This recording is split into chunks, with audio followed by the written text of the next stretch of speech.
Hello guys, I am advocate Tazeen Akhtar.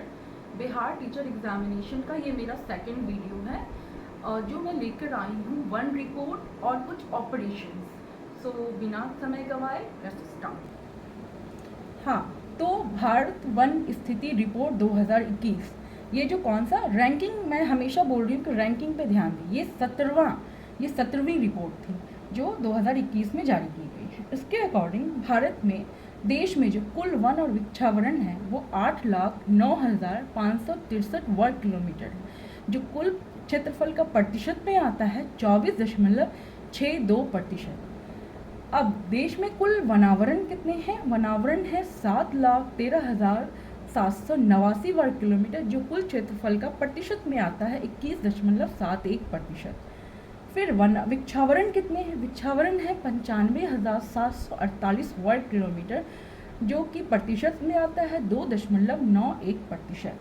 वनावरण में वृद्धि कितने हुए हैं? 1,540 वर्ग किलोमीटर, जो प्रतिशत में आता है 0.22%। और वृक्षावरण में जो वृद्धि हुई है वो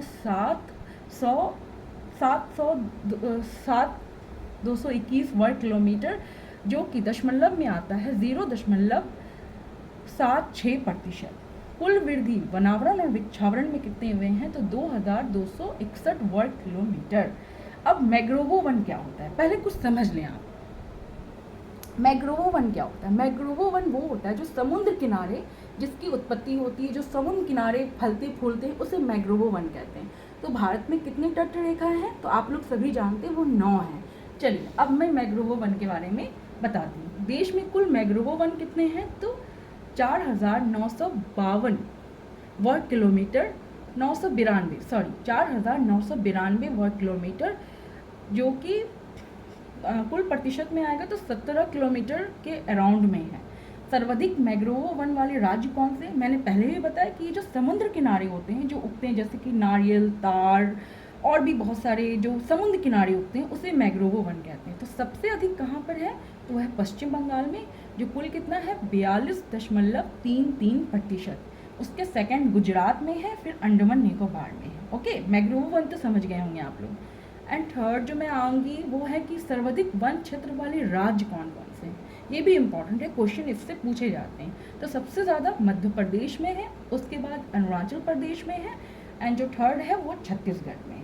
और सबसे कम ये भी है, जब अगर ज़्यादा पूछा जाता है तो कम भी पूछा जाता है। कम सबसे कम वन क्षेत्र वाला राज्य कौन है? तो वो है हरियाणा, पंजाब, गोवा। वनावरण में वृद्धि दिखाने वाला राज्य, वनावरण यानी वनावरण किसे कहते हैं? जहाँ वृक्ष और वन और वृक्षावरण दोनों होते हैं तो उसे वनावरण कहते हैं। वनावरण में वृद्धि दिखाने वाला राज्य कौन है? मिजोरम, अरुणाचल प्रदेश और मेघालय। ओके, अब एक छोटा सा टॉपिक मैं लेकर आई हूँ, वो है टाइगर प्रोजेक्ट। क्या है ना कि इससे क्वेश्चंस बनते हैं, और मैंने बहुत सारे प्रीवियस ईयर के क्वेश्चंस देखे हैं, बहुत सारे फील्ड के, बहुत सारे कॉम्पिटिटिव एग्जाम के, उससे ये क्वेश्चन ज़रूर बनते हैं। तो मैं उम्मीद करती हूँ कि टीचर के एग्जामिनेशन में भी ये क्वेश्चन आ सकते हैं। तो मैं एक छोटा टॉपिक है, 2-3 लाइन के हैं, आप लोगों को ज़्यादा दिमाग लगाने की ज़रूरत नहीं पड़ेगी, आप इसे उतार लें। आपके इससे अगर आएगा तो आप इससे बाहर क्वेश्चन नहीं आएगा, जितना मैं यहाँ पर आपको लेकर आई हूँ। ओके, भारत में बाघों की कुल संख्या है 29,67। बिहार में कितने हैं? 31। लेकिन 2023 की जनगणना के अनुसार बाघों की संख्या बताई गई है 3,167। ठीक है, 2014 से 2018 के बीच बाघों की आबादी में 33% की वृद्धि बताई गई है। अब एक क्वेश्चन और बनता है इससे कि सर्वाधिक बाघों वाला राज्य कौन सा है? तो वो है मध्य प्रदेश, कर्नाटक और उत्तराखंड। ठीक है, और ये जो टाइगर प्रोजेक्ट कई बार हमने देखा, आपने अगर देखा होगा प्रीवियस ईयर के क्वेश्चंस में, तो ये ज़रूर पूछा गया है कि टाइगर प्रोजेक्ट की शुरुआत कब हुई थी? तो हुई थी 1973 में। ऑपरेशंस की बात करूँगी। ओके, अब वर्ष 2022-23 में विभिन्न प्रकार के कुछ ऑपरेशंस चलाए गए हैं भारत सरकार द्वारा, केंद्र सरकार द्वारा, विदेश मंत्रालय द्वारा, रेलवे वगैरह वगैरह के द्वारा। तो ये बहुत इंपॉर्टेंट है। पिछले एग्ज़ाम में कुछ एग्ज़ाम्स जो अभी हुए हैं 2022-23 में, उसमें इस ऑपरेशन का जिक्र हुआ है। कई आपने देखा होगा, कई बहुत तरह के, जैसे PCS वगैरह हो, या फिर जो अभी हेड मास्टर के एग्ज़ाम होते हैं उसमें ऑपरेशंस पूछे गए हैं। तो तो मैं उम्मीद करती हूँ कि इस एग्ज़ाम में भी ऑपरेशंस हो सकते हैं, तो आप इन्हें ज़रूर देख के जाएं। देखिए, सबसे पहले मैं स्टार्ट करूँगी ऑपरेशन दोस्त, क्योंकि ये हाल फिलहाल की घटना हुई है। ऑपरेशन दोस्त जो हुआ है, ये भारत सरकार द्वारा चलाया गया था टर्की और सीरिया में आए भूकंप से प्रभावित लोगों को बचाने के लिए। आप लोग सब लोग न्यूज़ देखते हैं, आपको पता होगा कि टर्की और सीरिया में बहुत भयानक भूकंप आया था, जिससे कई हज़ारों की संख्या में जाने गई थी। तो इसमें भारत के जो नागरिक हैं जो सीरिया और टर्की में रहते हैं, उनको बचाने के लिए भारत सरकार ने ऑपरेशन दोस्त चलाया था। एंड सेकेंड मैं बात करूँगी ऑपरेशन कावेरी की, जो अभी रिसेंटली है, मैं उनके बारे में ज़्यादा बात कर रही हूँ। तो ये जो है कावेरी, ये दक्षिणी सूडान, आप लोग न्यूज़ वगैरह न्यूज़पेपर वगैरह तो देखते ही होंगे, उसमें भी पता होना चाहिए कि जो सूडान है वो अभी उसमें वहाँ गृह युद्ध चल रहा है। तो दक्षिणी सूडान में जो भारतीय बसे हुए हैं, उन्हें वहाँ से सुरक्षित निकालने के लिए ऑपरेशन कावेरी चलाया गया था भारत सरकार द्वारा, ठीक है। एंड द थर्ड हम जो पढ़ेंगे वो ऑपरेशन गंगा पढ़ेंगे।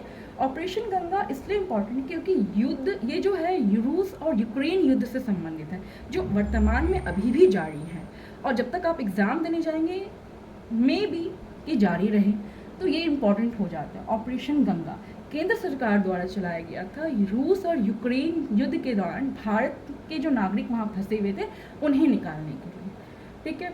अब ऑपरेशन देवी शक्ति, ये विदेश मंत्रालय द्वारा चलाया गया था अफ़गानिस्तान में। जब Afghanistan Islamic state of Afghanistan बनाने के लिए जो वहाँ पर युद्ध हुआ था, या वहाँ पर एक गृह युद्ध बोल सकते हैं, उसमें भारतीय नागरिकों को निकालने के लिए, वहाँ जो भारतीय नागरिक फंस गए थे उन्हें निकालने के लिए।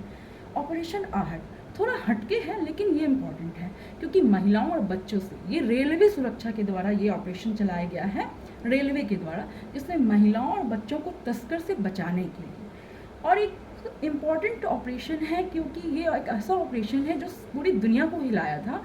ये है कोविड-19 के दौरान जो ऑपरेशन चले, जिसमें बहुत सारे ऑपरेशंस थे, तो मैं एक साथ 3-4 ऑपरेशंस को एक साथ ले आई हूँ। ऑपरेशन समुद्र सेतु, ऑपरेशन समुद्र सेतु 2, ऑपरेशन वंदे भारत। ये जो कोविड-19 के दौरान जो सारे ऑपरेशन चलाए गए थे, जिसमें समुद्र सेतु जो मालदीव में फंसे हुए थे, ऑपरेशन समुद्र सेतु 2 वो ऑपरेशन है जिसमें कि ऑक्सीजन मंगाया गया था, ऑपरेशन वंदे भारत जो विदेश में फंसे हुए भारतीय नागरिक थे उन्हें लाने के लिए। तो ये सारे मैंने लिख के दिया, ये इम्पॉर्टेंट्स हैं, मुझे उम्मीद है कि इनसे क्वेश्चन ज़रूर आएंगे। तो प्लीज़ आप इन्हें नोट उतार लें, और मैं उम्मीद करती हूँ कि इससे क्वेश्चन ज़रूर आएंगे और आपके लिए बहुत फ़ायदेमंद रहेंगे। Thank you.